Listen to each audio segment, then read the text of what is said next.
The shovel bit into the soft, damp earth with a satisfying crunch.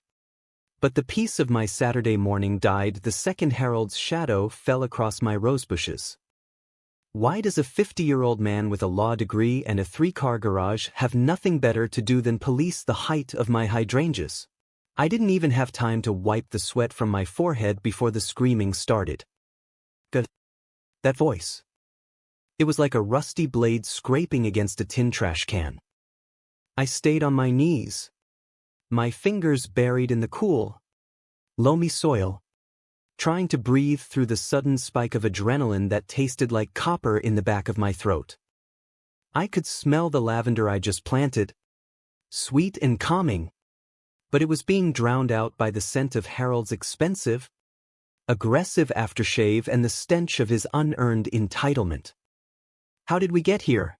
He was looming over the cedar fence, his face a shade of purple that looked genuinely clinical, veins throbbing in his neck like he was about to burst a gasket. Get that filth out of the ground right now, or I swear to God you'll regret the day you moved into this zip code. And I felt the spit land on the back of my neck. I let out a long, shaky sigh, the kind that rattles in your chest when you're trying to choose peace but your soul is screaming for war. Is this really happening again?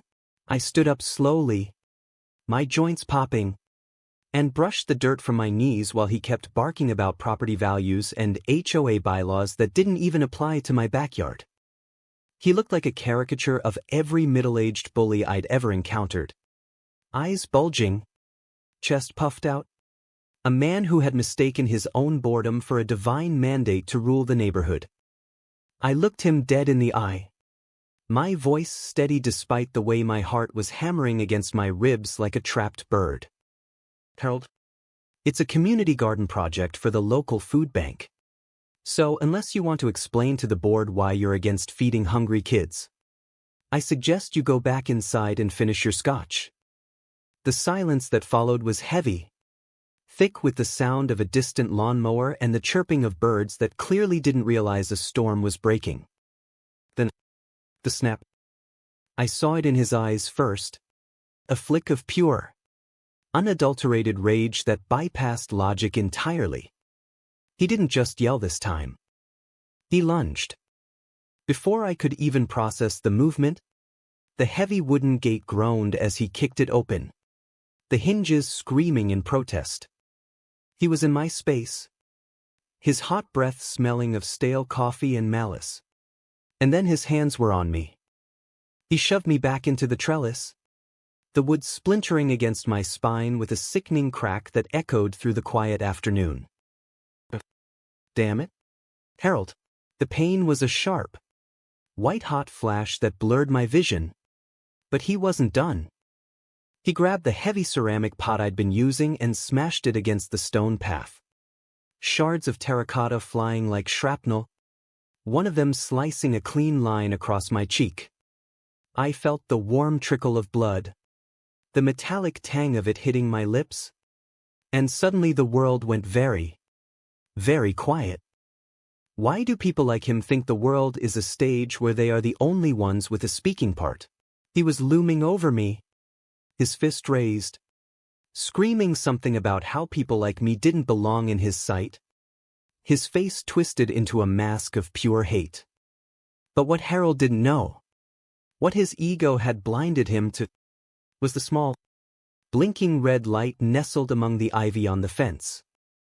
I'd installed the high-definition 4K cameras after he'd poisoned my dog's favorite patch of grass last month, and they were catching every single second of this felony-level meltdown in crystal-clear detail. The sound of the sirens was the most beautiful music I'd ever heard. It started as a faint wail in the distance, growing into a deafening roar that shook the air. Harold froze, his fist still cocked, the realization dawning on him like a slow-motion car crash. Watching the blood drain from his face was more satisfying than any harvest I could have ever grown. When the officers swarmed the yard, they didn't see a concerned neighbor. They saw a bloodied woman cowering on the ground and a man standing over her with a jagged piece of pottery in his hand. You don't understand. She provoked me. She's ruining the neighborhood. He started to stammer, his voice rising into a pathetic, high-pitched whine that made my skin crawl.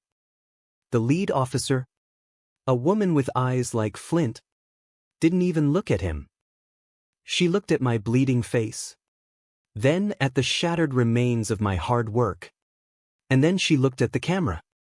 "Sir, you have the right to remain silent," she said, her voice a calm blade that cut right through his frantic excuses.